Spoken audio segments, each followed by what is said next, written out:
আসসালামু আলাইকুম ওয়া রাহমাতুল্লাহি ওয়া বারাকাতুহু।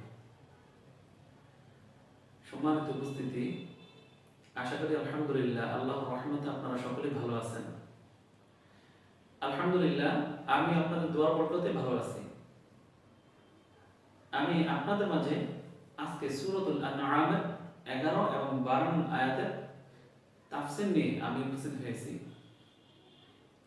সম্মানিত উপস্থিতি, আজকে আমাদের সমাজে কিছু লোক মানুষ পরিভ্রমণ করে, শুধু পরিভ্রমণই করে যায়, কিন্তু এখান থেকে কি শিক্ষা অর্জন করে আসতেছে সেটা নিয়ে বিবেককে কাজে লাগায় না। এবং আমাদের সমাজে আরো মানুষ আছে, মহান আল্লাহ রাব্বুল আলামিন শেষ দিবসে সকল আদম সন্তানদেরকে যে একত্রিত করবেন এইটা নিয়েও তারা সন্দেহ বাসন করে।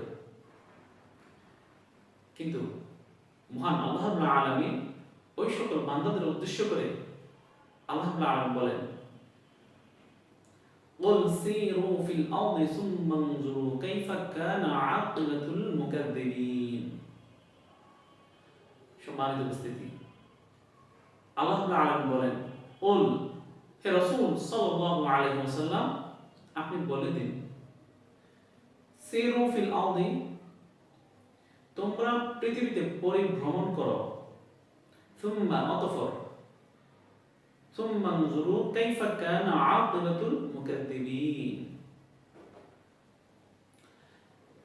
অতঃপর তোমরা দেখো মিথ্যারোপকারীদের কি পরিণাম হয়েছে। তো যুগে যুগে এই পৃথিবীতে অনেক সীমা লঙ্ঘনকারী আছে, যেমন ফেরাউন, নমরুদ, সাদ্দাত। এরা আল্লাহর প্রত্যেক নিদর্শনাবলীকে অস্বীকার করেছে এবং আল্লাহকে রব মানাটাও তারা অস্বীকার করেছে। এই জন্য তাদেরকে, যারা আল্লাহকে অস্বীকার করেছে, মহান আল্লাহ রাব্বুল আলামিন এদেরকে একেবারে ধ্বংস করে দিয়েছে বেয়াজ্জির সাথে। আর তাদের যে নিদর্শনগুলো, অর্থাৎ ফেরাউনের লাশটা এখনো আল্লাহ রাব্বুল আলামিন সুরক্ষিতভাবে রেখে দিয়েছেন। এটা কেন? এই জন্য যাতে মানুষ বুঝতে পারে আল্লাহ রাব্বুল আলামিন সীমা লঙ্ঘনকারীদেরকে কখনো পছন্দ করেন না। আল্লাহ তাআলা বলেন, ইন্নাল্লাহা লা ইউহিব্বুয যালিমিন, নিশ্চয়ই আল্লাহ রাব্বুল আলামিন জালেমদেরকে ভালোবাসেন না। তো সম্মানিত উপস্থিতি, আমরা এই পৃথিবীতে বসবাস করব এবং পরিভ্রমণ করব। এই পরিভ্রমণ করে আমরা শিক্ষা অর্জন করব, আমাদের বিবেক মেধাকে কাজে লাগাবো এবং আল্লাহকে বেশি বেশি করে সিজদা দেব। সম্মানিত উপস্থিতি, আসুন আমরা এই আয়াতের উপর আমল করি। তো সম্মানিত উপস্থিতি, সামনের আয়াতে দেখি আমরা আল্লাহ রাব্বুল আলামিন কি বলেন, কুল লিমান মা ফিস সামাওয়াতি ওয়াল আরদি কুল লিল্লাহ কাতাবা আলা নাফসির রাহমাহ লা ইয়াজমা'আন্নাকুম ইলা ইয়াউমিল কিয়ামাতি লা রাইবা ফীহি আল্লাযীনা খাসিরু আনফুসাহুম ফাহুম লা ইউমিনুন। সাদাকাল্লাহুল আযীম। সম্মানিত উপস্থিতি, দেখি এই আয়াতে আল্লাহ রাব্বুল আলামিন বান্দাদেরকে কি বলতে চেয়েছেন। আসুন আমরা দেখি। কুল, হে রাসূল সাল্লাল্লাহু আলাইহি ওয়াসাল্লাম, আপনি বলুন, লিমান মা ফিস সামাওয়াতি ওয়াল আরদি, নবমণ্ডল ও ভূমণ্ডলে যা কিছু আছে তার মালিক কে। কুল লিল্লাহ, হে রাসূল সাল্লাল্লাহু আলাইহি ওয়াসাল্লাম উত্তরে বলুন, আল্লাহই এর মালিক। কাতাবা আলা নাফসিহির রাহমাহ, তিনি অনুগ্রহ প্রদর্শনকে নিজ দায়িত্বে লিপিবদ্ধ করে নিয়েছেন। লা ইয়াজমা'আন্নাকুম ইলা ইয়াউমিল কিয়ামাতি লা রাইবা ফীহ, তিনি অবশ্যই তোমাদেরকে কিয়ামতের দিন একত্রিত করবেন। লা রাইবা ফীহ, এই যে মানব, সকল মানুষদেরকে আদম থেকে কিয়ামত পর্যন্ত যত মানুষ আসবে যাবে প্রত্যেক মানুষদেরকে আল্লাহ রাব্বুল আলামিন তাদের কৃতকর্মের জন্য কিয়ামত দিবসে একত্রিত করবেন, উপস্থিত করবেন, তাদের কাছ থেকে হিসাব নেওয়ার জন্য উপস্থিত করবেন। লা রাইবা ফীহ, এই যে আল্লাহ রাব্বুল আলামিন উপস্থিত করবেন এতে কোনো সন্দেহ নেই। এরপর আল্লাহ বলতেছেন আল্লাযীনা যারা খাসিরু আনফুসাহুম ফাহুম লা ইউমিনুন,